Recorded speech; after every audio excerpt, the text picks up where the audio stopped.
Hello, everyone. Rachel Weaver here. I'm on faculty at Regis University's Mile High MFA program. I'm making a series of videos in which I'm exploring different ways that we can all make money with a writing background. So today, to talk to us about arts administration is Julie Strand. Thanks for being here, Julie. Hi, everybody. Thanks for having me. So tell us a little bit about your job and sort of arts administration in general. Sure. So my job is the arts program director at an organization called Compass. Compass has been around since the 1970s and is one of the organizations that started from funding that came from the NEA originally in the 70s to have teaching artists, or really like poets in the schools programs in the 70s. And so they're everywhere. There's usually one per state. And they have morphed over the years into generally a writers in the schools ask program, or a teaching artists in the schools program, or even something else or different. But a lot of organizations have come from that sort of seed. And so I work as the arts program director, specifically working in schools. But I work with writers and with visual artists, and who are very specific and like have all sorts of medias, and you know, any other kind of art form really. The way I got into the work is that I was a poet in undergrad, and I worked with kids, and I applied to a lot of different places, but those two backgrounds worked really well to work in a teaching artist capacity. So if you have a specific group of people that you have experience with and you're a writer, doing programs for those people is a lot of ways that people get into this particular kind of work.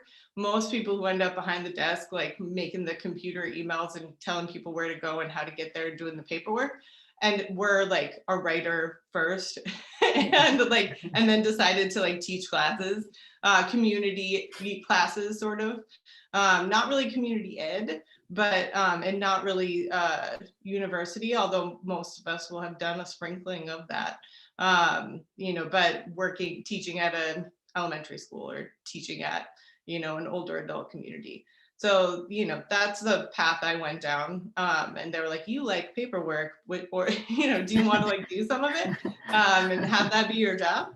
So, so that was the way I ended up in this work. And I still do teach sometimes, but I'm not, don't have a ton of time. So all the time to do it.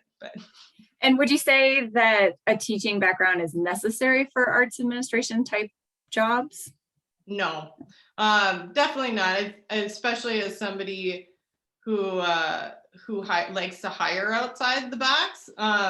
You just need to be able to understand and sort of value systems, and process, but also have a background in an art form and an understanding of it, and an understanding of what an artist or a writer might need, and value that, which people in an MFA program totally are going to do. So yeah. And how would you get started if you were someone who was graduating with an MFA and you were interested in getting into arts administration, but you really don't have the background of that yet? How do you get your foot in the door, would you say? Right. I think there's probably a few different things that would be helpful. The most fun is to probably teach teaching artist programs. So, find out what organizations in your town are doing that. A lot of times the city is kind of broken up into your opera is teaching some opera classes to kids, after school. Your literary arts organization is doing that. So there's ones, even if you're not I just keep saying opera, even if you're not an opera singer, they're generally teaching some stuff and generally need people from lots of disciplines. So you can reach out to their education coordinator or manager or director or whatever and be like, this is what I'm doing. How do you hire artists? I'd really like to get involved, and you can get to know those systems and get some teaching background and knowledge. But then also there's Community Arts Ed, which is a national organization. I think I'm quoting it correctly, but And they have professional development stuff online. There's a lot of professional development programs that are not like a degree, just some workshops, and all of that stuff helps.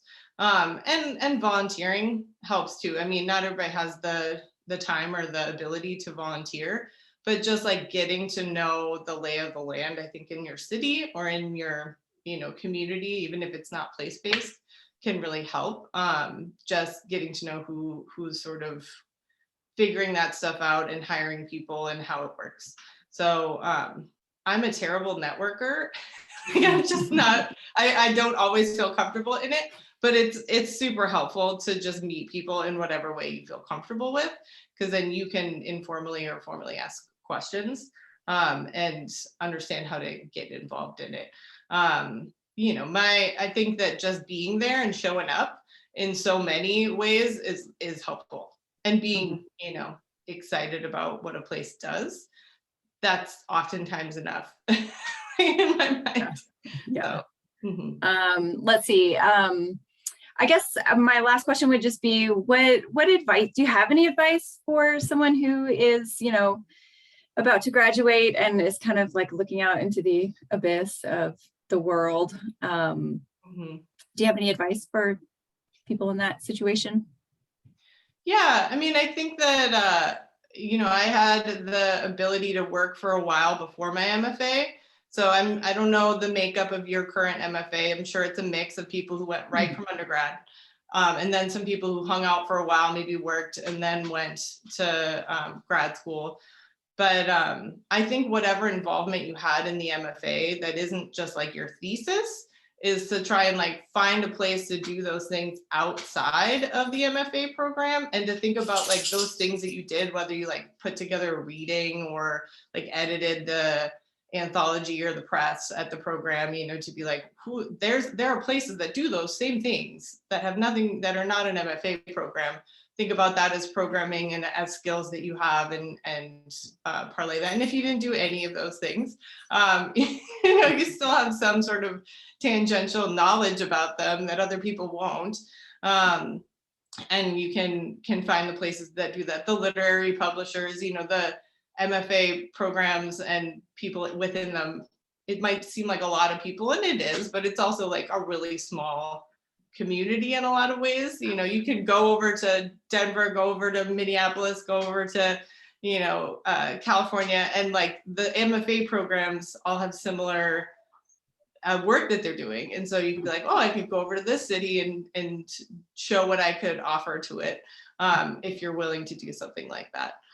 But yeah, I mean, I think you have more knowledge now than you did at the beginning. That's what I was really worried at the beginning of my MFA. I was like, what if I come out of it and I have nothing to do? Like, I had this big heart to heart with my family, and they're like, but you'll know all this more stuff now. Like you'll know more than when you started, and knowing more of anything is helpful.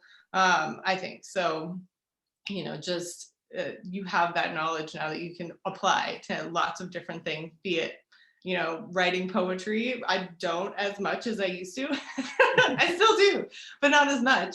But I have an understanding of what a poet needs to be in the world, to give to the world, and I can support other ones that I work with in the community. And that's, makes me feel fulfilled, besides like gives me a job. So yeah, it's helpful. Yeah. Well, thank you so much. I really appreciate you taking the time to talk to me. Yeah.